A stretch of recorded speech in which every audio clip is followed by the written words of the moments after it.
Hi,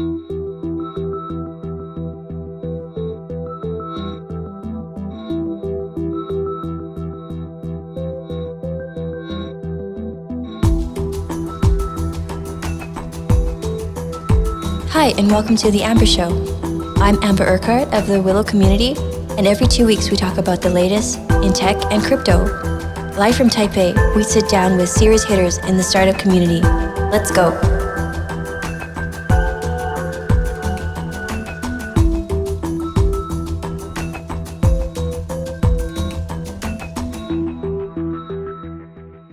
The following is brought to you by xtingles.com. When you're feeling low, when you're feeling bored, when you're feeling tired, but you just can't get to sleep, X-Tingles and our ASMR are going to be there for you. As of today, 1 in 4 Americans suffer from insomnia, and they need solutions. Because stress, which has become more and more common because of smartphones, urbanization, and work from home, are a major factor. What all of this means is that at X-Tingles, we can make an even greater impact on the world. This is how we see X-Tingles. It's the crossroads of NFT world and the mental health world. Here, you'll be able to find everything you need to sleep and live well, all while tapping into cutting-edge NFT technology. Learn more about it on xtingles.com. Hi, everyone. Welcome to The Amber Show. And today we have 2 special guests. We have Clara Tsao, who's the founding director of the Filecoin Foundation. And we have Andrew Fay with us, who's the founder of DCentralized. So I'm going to hand it over to these lovely guests to start with an introduction of themselves, starting with Clara. Thank you so much, Amber, for having me on this show. It's such an honor to be here. I know you've interviewed such incredible people before, so very excited to be here and to be in Taipei. This is my first podcast in Taipei. So. We've actually caught you like a day before you're taking off, so also very great timing, and thanks for putting in the time to visit us. Yeah, absolutely. I'm happy to share a little bit about my background. For me, I had grown up in Silicon Valley, right outside of it. And I had always felt like I wanted to solve inequality in this world. And so for me, the promise of the way technology can be that enabler was so interesting. The way that the internet was created and the way that it was built to be decentralized gives people access to information like never before. I remember when courses were online for the first time, and there were girls in Mongolia who got accepted to MIT because they were able to learn, classwork remotely. And so for me, the internet has always been this enabler of information. But over the years, there's been a lot of data monopolies of large companies that have come into the picture, taken over. And so my whole life, I've been trying to build inequalities and communities online. I think there's a lot of people trying to solve inequalities in the offline world, but for me, my big mission is how do we make sure that when we think about our online community, we can fix some of the hardest problems there. And so I've worked in many different hats throughout my career. I was a CTO of 2 teams at Department of Homeland Security, focused on foreign influence operations and homegrown extremism. So I worked with a lot of people that were spreading really terrible content online. I have worked in the technology policy space. So in 2013, I was one of the first people to teach members of Congress what the blockchain was and really try to explain things in layman terms. I worked as a fellow at Mozilla for a bit of time, really looking at Web 2.0 and some of the issues there, and the issues like privacy that the company is so well known for. And I also started the first professional association in trust and safety for professionals that determine acceptable behavior and content online. I founded the first association and foundation. So that was what I was doing before Filecoin. And when I first heard about the project, it was like everything had just come together in a way that made so much sense for me. You saw more and more user-generated content moving to decentralized web. You saw a lot of the promise of the web being able to allow for people to access things that weren't there before. One of my biggest issues that got me into the content moderation space was working in Miramar back in 2014, where users were going online for the first time by their phones, and the way people saw the internet was their mobile phone, was email and Facebook.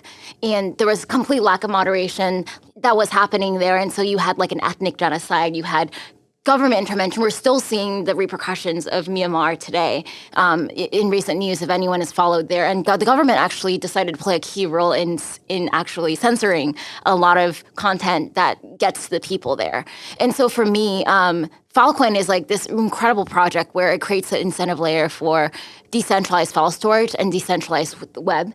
That foundational layer is so important. So I know that was a long introduction. I wanted to cut in and ask you why, like, what brought you to Miramar to begin with? Like, what had brought you there? Oh, so I was working with Microsoft at the time. So I was at Microsoft for several years, and we had been working on election integrity there. Myanmar, also known as Burma to some people, was under military dictatorship for so long, and I was working with everywhere from like political prisoners to those that were in the military. And the first time in 2014, 2015 was the democratic election that they could actually have. That wasn't a dictatorship. And it was so important for digital literacy and, online propaganda to be seen as something that was equitable for everyone. And I remember, in the aftermath of Miramar and what had happened there with everything bad, predicting the U.S. election in 2016, I remember saying something like election integrity will never be an issue until it hits a Western democracy like most issues. It becomes invisible to the rest of the world until you see it hit the Western world. And in 2016, we saw a lot of that. You saw a lot of information hubs of just content that were seen by a bunch of people that believe that worldview represented a much bigger worldview of the U.S. population. And there was a lot of interference by, Russian bots, by many other actors trying to manipulate the outcome of the election. So that's really where you see the promise of the online community really having drastic effects in the offline world. Sorry, that was a long introduction, but that is my why, is I truly believe in the promise of the decentralized web. And I think Filecoin is one of the best projects out there that really has a lot of legs in enabling a community of developers, activists, open source, the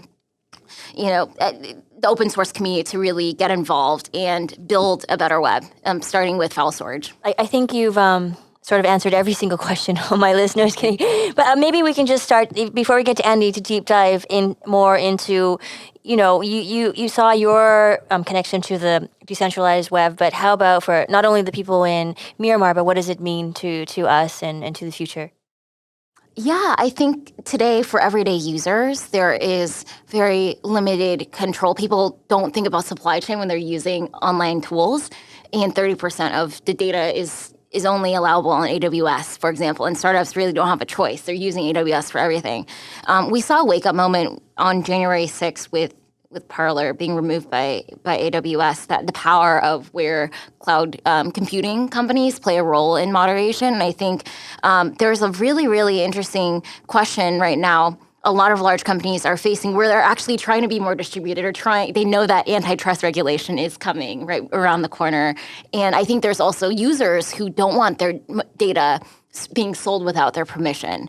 And so we're giving that alternative. Filecoin right now, it's still early, but we're giving that alternative to people who don't want to, who want an alternative to cloud storage. And there's been a lot of really amazing use cases that we were starting to see, and we're hoping we can accelerate things moving forward through the foundation. So interesting. What about you, Andrew? Can you explain a bit on what you're doing and what you're doing in the space right now and with DStation? Hey, Amber, nice meeting you here. And hey, Clara, great catching up with you. So most people know me for doing Asia Blockchain Summit. So we've been doing it for 3 years, and mostly well known for having the Tango in Taipei, which is Noel Rabini and Arthur Hayes having a really intense debate, and also a crazy party I followed after at the AI nightclub.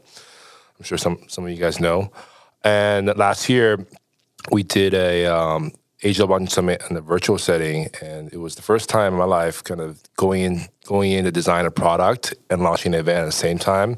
It was a really roller coaster of emotions, but kind of due to the consequences and I'd say the event of COVID, and it could really push us and stretch us a little bit more.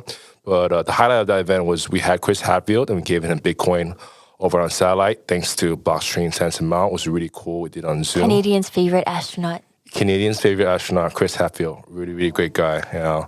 And just a little bit more on kind of current NFT space that we're kind of at it right now. It's really blowing up with 69 million sales and Christie's and Beeple and South Beach joining in with Pack and all sorts of really major mainstream attention. A lot of celebrities coming in. I finally feel like crypto, blockchain as a whole is really reaching massive adoption. And I'm really grateful that it has reached this turning point right now. Today, as we speak right now, we are looking at about $60,000 in Bitcoin and almost 2,400 in Ethereum. So that just says how much we've crossed since then. And on top of that, a little bit about DStation. So we're trying to build the internet of NFTs and trying to connect NFTs across all different chains. Think of it as kind of NFTs as IP and DStation as TCP. So we're trying to build that TCP IP system in which NFTs across all different chains can connect one another. And so it kind of opens up a lot of possibilities going forward. But currently we're still in stealth, so I can't share a little too much about what we do. But however, today's spotlight audience and spotlight guest speaker, is Clara. So we'd love to have Clara kind of fire it up with Filecoin and what's up with Filecoin. Yeah. Okay, thank you, Andrew. Thank you so much for being here, and thanks for sharing a bit. I know everyone in Taiwan knows who you are, but for other guests, thanks for your intro. So I'm thinking, Clara, let's go back to what you were saying on AWS. So as another option, what are some of the use cases or kind of apps should be built, or what are your other plans for the future in this aspect? Yeah, and so the best way I love to tell the Filecoin story is actually one of my favorite places growing up was in public libraries. I grew up with a single mom, and so I spent a lot of time in my childhood just being left at libraries, and I just love reading books. And I think libraries are so special public places where you can access information anywhere. So one of the things that we're trying to do is we're really trying to figure out, like, if we can build a better library in the online space, what is that important information that the public should all have access to? And one of the projects that we're supporting is called the Starling Project, and it really looks at human rights information that sometimes, certain autocracies, governments try to hide from everyday people. And so we try to document everything from like the content from Holocaust survivors that will disappear one day into the online world. We're looking at, there's a lot of use cases around, today data storage is very expensive. Not everyone can afford it. And so we do a lot of work through Starling to enable those kind of cases and to preserve humanity's most important information. We have a lot of partnerships we're doing even at the hardware level to allow for capture of really great human rights cases directly to the cloud. So I'm just wondering, so this is like the foundation's work on like kind of Project Starling is a project that they're involved with. So in the news there was like the announcement of Filecoin Foundation from the 10 million in donations. Is that from the project to the foundation towards Starling, or how does that work? Yeah. Oh, Starling is one project that we're supporting. Last week or 2 weeks ago, we also had a separate donation that we gave to Internet Archive, which is an incredible nonprofit in San Francisco.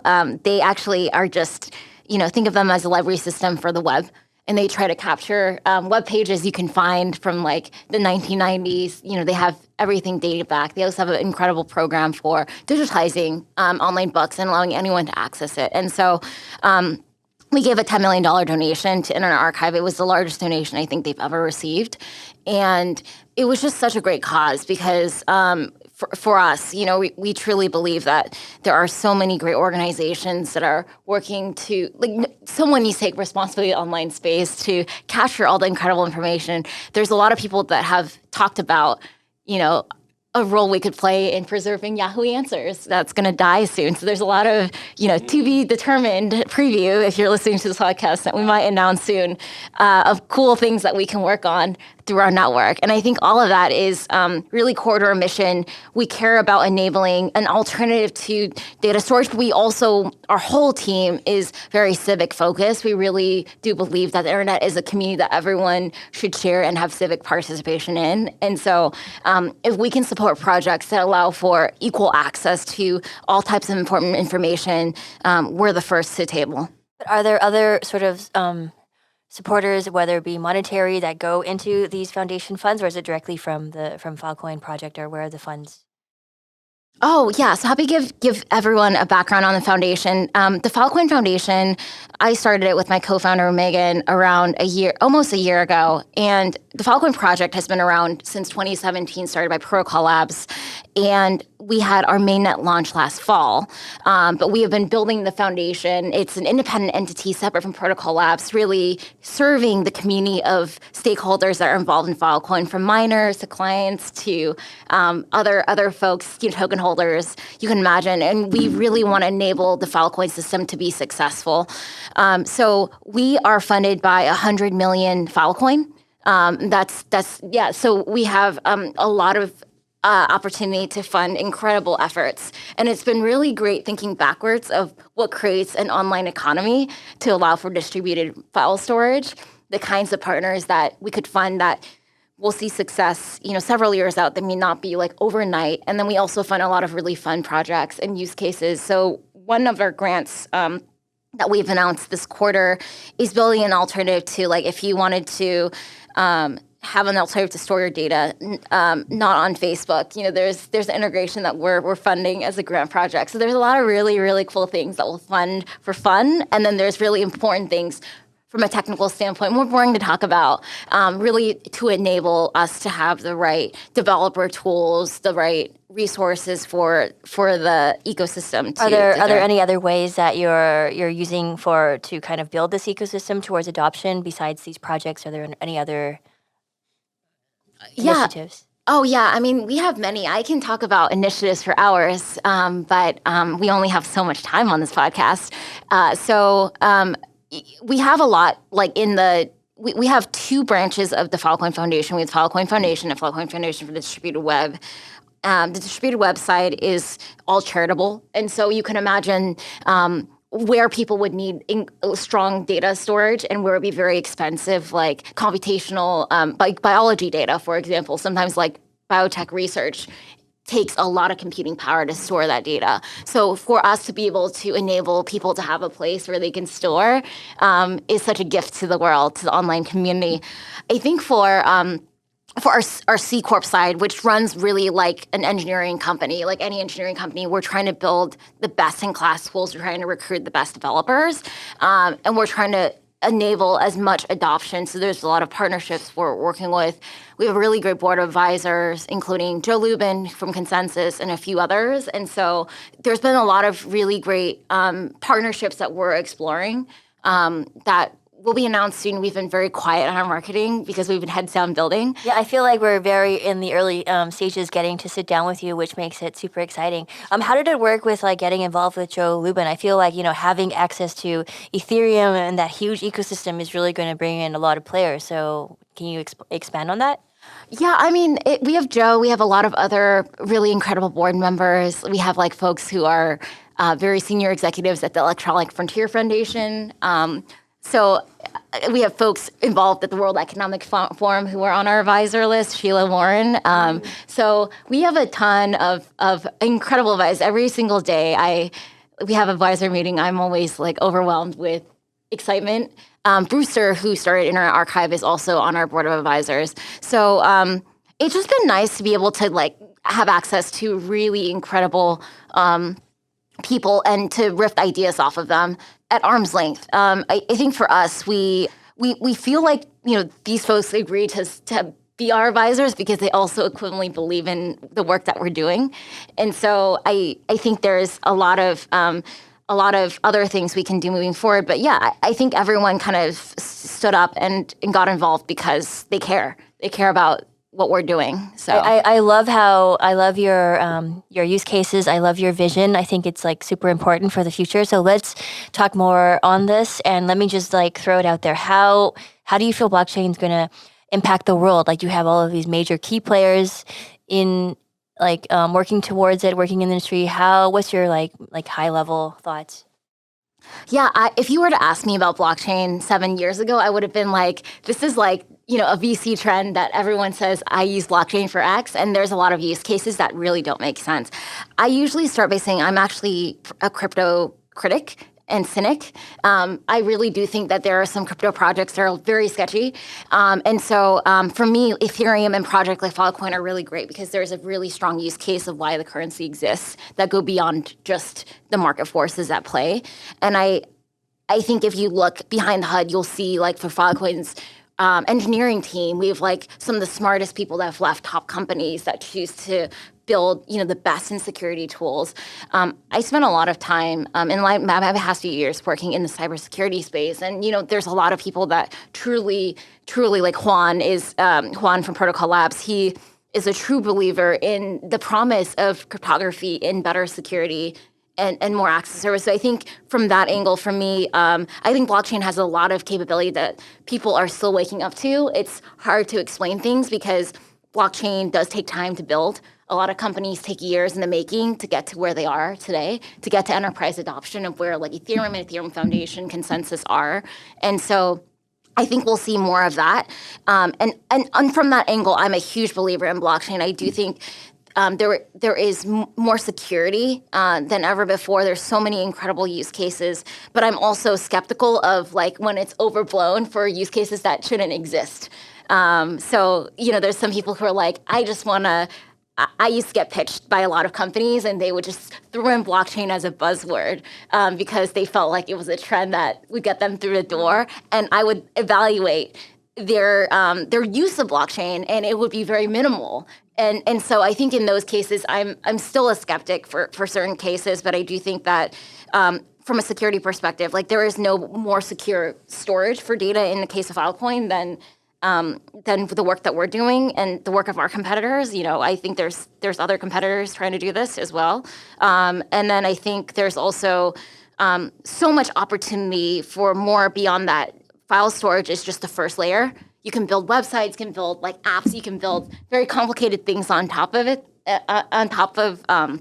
distributed files, and we're just starting to hit the ground going right now. So I kind of feel like there's a lot of room as you guys grow for, new projects and new builders and stuff like that. So how can people get involved that are aligned with this vision, or how do they approach you or the foundation?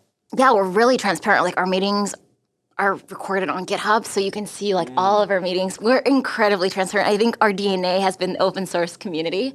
Brian Ballendorf is on our board, and he started the Apache Foundation, and he's been like a pioneer. He runs the Hyperledger project at Linux right now, and so we just have a lot of really, really smart people involved in helping us think about our roadmap.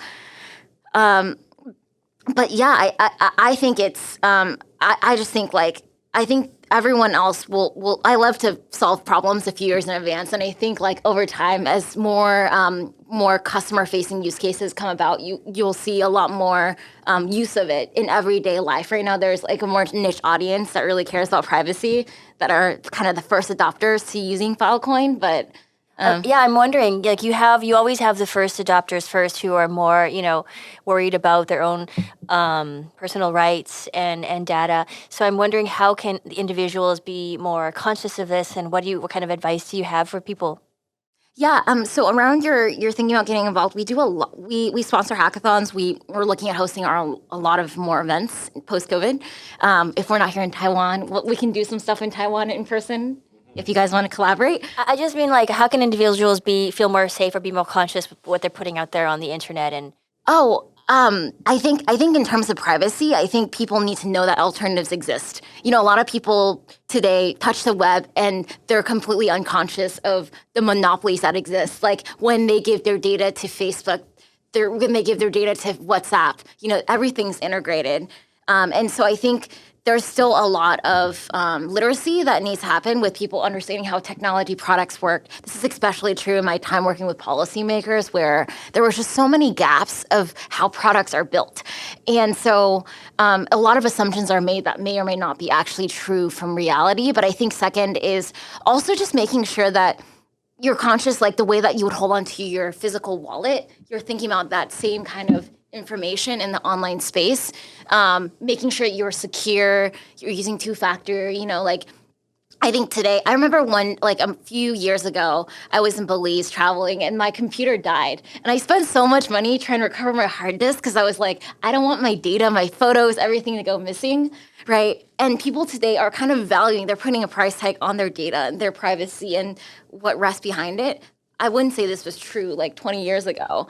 And so I think as people have more critical information, they have passwords, everything's moving online, you're going to see a huge threshold of people thinking about putting data online, but they also have to think about privacy and really like vetting the same kind of privacy layer they're thinking about in an offline world, the way you would store your passport in a vault, right? Exactly, because I think like when people talk about blockchain, they're like, oh, everyone should be using this seamlessly, like it should be like people shouldn't be aware of it. But I think when we're talking about privacy and a lot of these large corporations keeping a lot of our data, I think this is where education needs to come in, and maybe that's going to be a huge focus of the foundation. How do people get people more prepared and stuff like that? Yeah, absolutely. I think that's a huge part. If you actually look at, we have some press releases around like our board of advisors, our board members, but there's a lot of people that were early privacy activists that are involved in our board, in our community, and I think it's key. It's really like the reason why people believed in blockchain early on. The earliest adopters are people who are huge privacy nerds, and I hope that trend continues. I know like right now, blockchain and crypto is having a moment where like we've seen a recent Coinbase IPO, and I was listening to another podcast and it was like double the users. They had doubled the users since last year, and I have friends who know nothing about crypto that have Coinbase accounts, right? So you're seeing a lot more people trying to understand crypto, trying to get into the trend, but don't fully understand what's under the hood when it comes to what is blockchain, how do things actually work.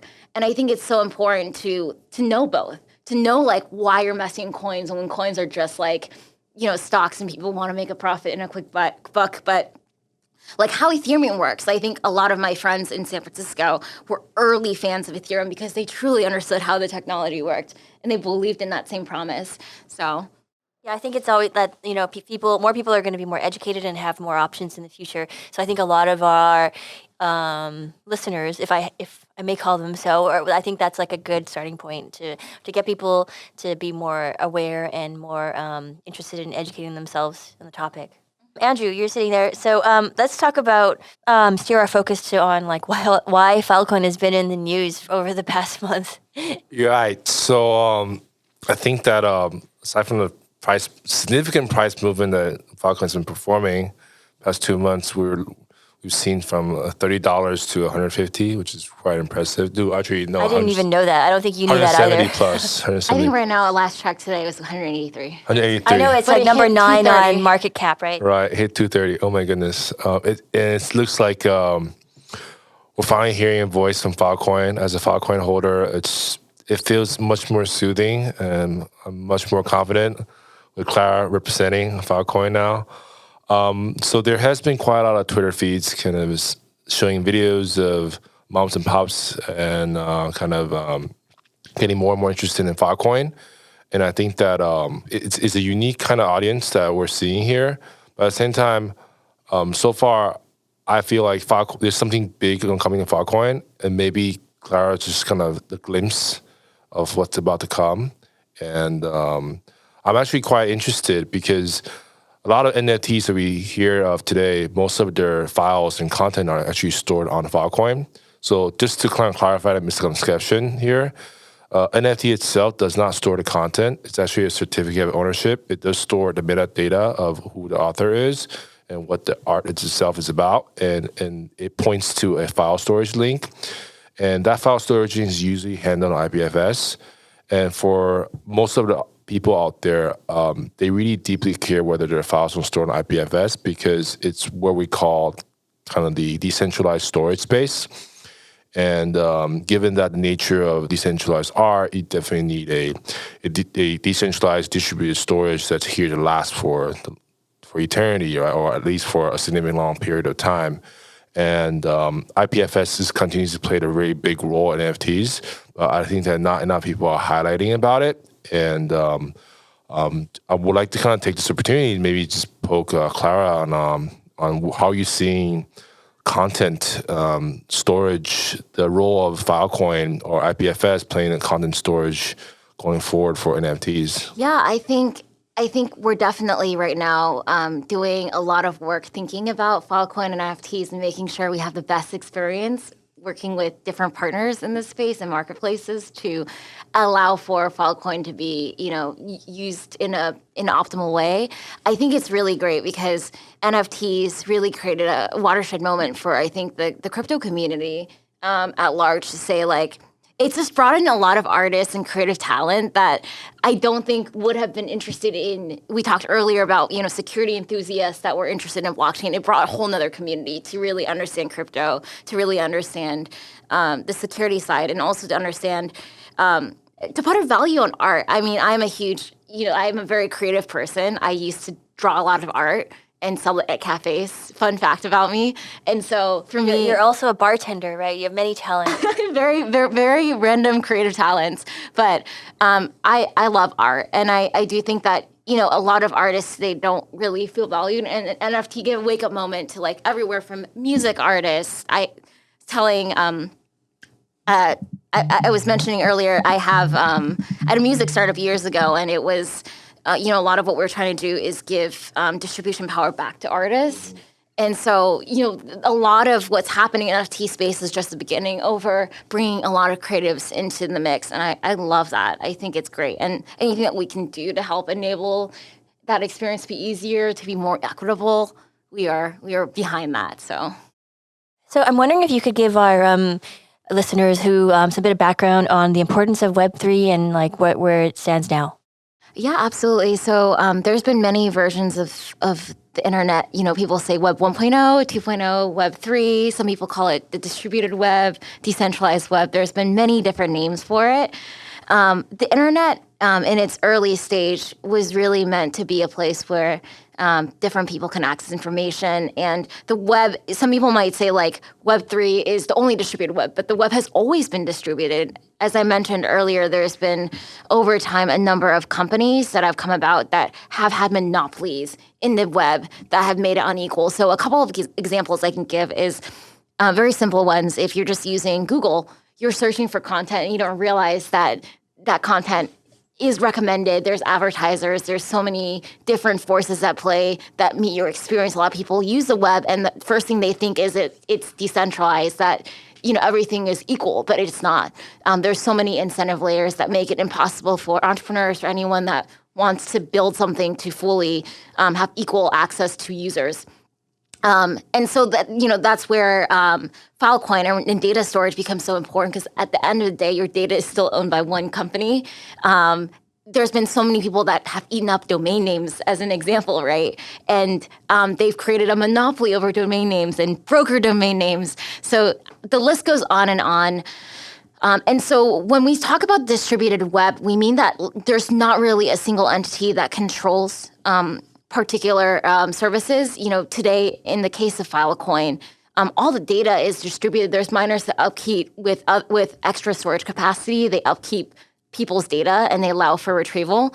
But that today is not owned by a single company or a single user. Like if a site wanted to be taken down, it would be impossible to really take it down. And so I think that's really the promise, especially when we think about countries where there's been a lot of censorship or government interference in content that may have like human rights reasons. I talked about Myanmar earlier. I think that's where IPFS started as a project, an interplanetary file system, where it allowed for a distributed web and allow for a protocol for allowing for people to to create stuff to be uploaded to the distributed web. But you might be wondering, like, why would people choose to store stuff in the distributed web? It takes computing power, it takes resources, it takes time to participate. So Filecoin was really created as that incentive layer to incentivize miners with extra storage capacity to allow for space for data storage. Because in the instance of hobbyists, like, sure, you can get one site up, but when you're talking about large amounts of data, to do it with the right amount of computing power, you do need that incentive layer. And so we have a lot of miners all around the world that are building up a lot of storage capacity on Filecoin to allow for this to exist. And we're also exploring partnerships with like large and small companies, client holders who can upload data. So that's a little bit of the promise of Web3. I think we're still a while away, and there is no kind of end goal. I think the web will continue to evolve, but I think decentralization is the only way that we're going to get information equality. And to, like, for me, like, one of my favorite examples is we're actually launching a fellowship with Wikipedia, and one of the things people forget about Wikipedia is they think it's this. It's an example of a system where everyone can participate, can access information, can change information. But most of Wikipedia today is Caucasian white men in the Western world that are creating entries that choose to participate. And so when you think about information asymmetry, most of what you see as truth on Wikipedia isn't truth. It's a truth in the eyes of people that are participating. So we're constantly thinking about equality and how to increase inequalities right now that exist in the web, and ways that we can bridge that intentionally, where historically, people haven't had the voice. And it's been really fascinating just thinking in that respect, thinking about partners, thinking about really good organizations, thinking about different people we can work with. Awesome. Can you, Andrew, can you elaborate more on the background of Polkadot, and then maybe Clara can... Yeah, so I want to ask Clara the question. Is the term Web3 really came about from Gavin Wood, who's really coined the term. And Gavin Wood is, for those who don't know, Gavin was the founding CTO of Ethereum. And he was the one who wrote the yellow paper and rebuilt Ethereum from the ground up. And now he's been working at Parity, and then he started Polkadot.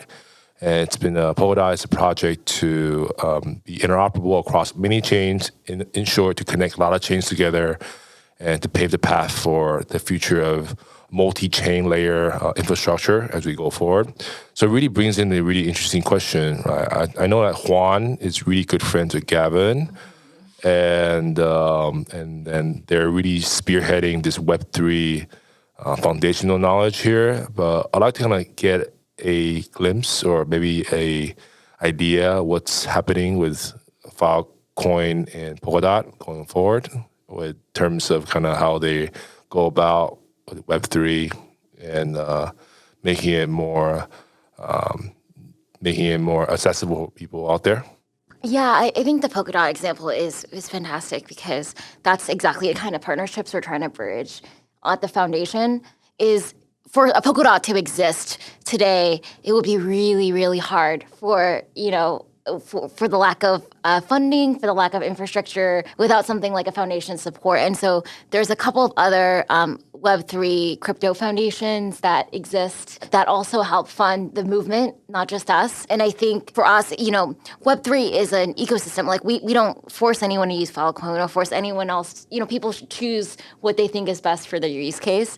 But I definitely think that, for the roadmap for Polkadot, for a number of other partnerships that we have, it really comes down to not just companies, but also everyday users over time to choose to participate. Because at the end of the day, the success of these projects are twofold. We have to have market demand for people who like, and a lot of what we're focusing on right now is developer education, getting a lot of really exciting developers to really care about Web3 and to start building on it, to have the right technical skill set to do it. We can't do anything without right talent. And so that's really our focus, is making sure that we can attract the best developers in the world who really, truly care about the promise of why we developed products in the first place, who care about open source, to contribute to all of these projects, and to make sure that we're constantly working with each other to allow for each other's success. We will help support each other when someone is failing, right? We'll be the first at the table when it comes to really exciting ideas. So I think this is not just our mandate; it's everyone's mandate that chooses to participate. The web is a common good for all, and everyone has to do their part. And I think companies, it's a moral responsibility for everyone participating to remember that there are so many people that maintain the goodness of the web that are out there, and you have to kind of, what's your jury duty? You have to do your time, and that it takes work. It takes work to maintain everything. So it's not just companies. It's not just us funding. It's not us, having partnerships. It's everyone that plays a role. So, Andrew, what do you think was the sudden recent boom for Filecoin, or what are your thoughts on that? And do you think this is the early days, or what are your thoughts going for it? I think that one of the main, I'd say, catalysts would be DCG's Grayscale. Grayscale. They're saying they're buying Filecoin, and they're listing it, and they're making it available for people to purchase. So that's a huge play as well. And on top of that, Gemini also listed Filecoin. The Winklevoss brothers, they talk a lot about Filecoin, a lot. They're saying the Filecoin is probably the next big thing after Ethereum. And with Coinbase hinting about Filecoin here and there, it's just a matter of time. It's just everybody. See, here's the thing though, when people think about Filecoin, people think about IPFS, right? And IPFS has been the foundational fabric of all distributed storage for everybody in the blockchain space. So supporting Filecoin in any sorts of way is just like supporting IPFS. And we all want IPFS to last for eternity, because all the most important D-Web files are all stored on IPFS. So everybody deep down their heart know that IPFS is the way to go, and is where we need to continue to support, which also brings into how important IPFS is to the entire ecosystem and how much responsibility the Filecoin. Yeah, and we usually joke around, we'll do a better job of branding moving forward, but if you're using Filecoin, you're using IPFS. It's interchangeable, and we truly do believe that we're all in this together. IPFS was really the reason why Filecoin was created was that incentive layer, like I said before. So we're here to stay. I think like Juan and everyone else early on, I have worked at a lot of companies, and it's just such a pure intent of their mission to really bring distributed web to everyone. And we carry on that culture at the Filecoin Foundation, even though we're independent of Protocol Labs. We're a completely separate organization, but we have this independent but really strong culture as a company to make sure that we're doing right by our users, doing right by the community, that we continue to build Web3 every single day in as much velocity as we can. I heard, or at least what I remember, there's 1,000 terabyte of file storage available on Filecoin right now. That is a lot of storage. Yeah, we've worked a lot to get the right storage capacity.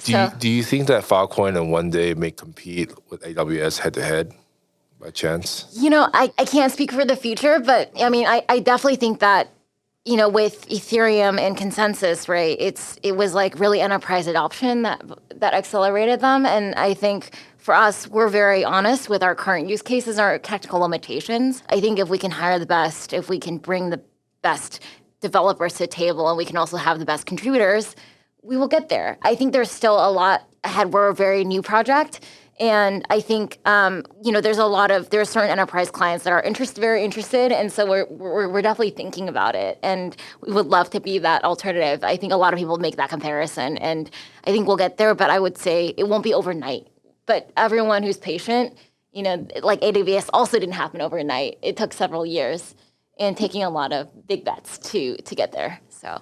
Cool. So we're going to wrap up in a few minutes, but what are your next plans? I know you're leaving Taiwan soon, so what's next? I've been working U.S. hours in Taiwan, and so my next plans are normal sleep hours, getting into a healthier diet. Taiwan has such good food. And also at the same time, it's so hard to say no to incredible new boba shops that I discover. So I definitely I'm looking forward back in the States for sleep, for vaccine, for a little bit more normalcy in work hours, but I definitely want to come back to Taiwan, and I have plans too. So I'm super excited to see the ecosystem, the blockchain community here. That gets me super thrilled because I am American Taiwanese, and I spent a lot of time looking at the startup ecosystem in China. And I just feel like Taiwan needs to step up. And I'm just so thrilled to see the community here that I've recently discovered. Everyone who's creating such innovative solutions, and also just the incredible technical talent here that really do care. I think Taiwan is, culture-wise, is like perfect for, part of the crypto and blockchain explosion, because there is so much mission driven around democracy and access for equality for all. I think you met like 10 blockchain projects in a day. So who should we get on the podcast next? Oh, it depends on the tone. I think I met a lot of really interesting people. I don't know. It depends. I mean, Alex from MyCoin is great. You should definitely ask him about some of the efforts he's doing around environment and crypto. He's here Tuesday. Oh, okay. Fantastic. So that would be my first one. Is I would love. He's doing a lot of really exciting work around. We spent a lot of time talking about the environment. I'm a huge hippie, so I think that might be exciting. Is like something unexpected to hear from him, because I think most people don't realize the efforts he's putting on the environmental side. I don't know. I think it could be interesting to get Audrey Tang on your podcast. I sat down with Audrey earlier this week, and she has such a she's such a long-term supporter of open source development and open access to everything and transparency. So Audrey would be fantastic too. Awesome, thanks. And Andrew, when are we going to hear more about DStation? We're slowly going to roll it out. Just be patient, and things going to be really exciting. Cool. Well, thank you guys. And let's end things here and hope to have you guys both back on the show sometime soon.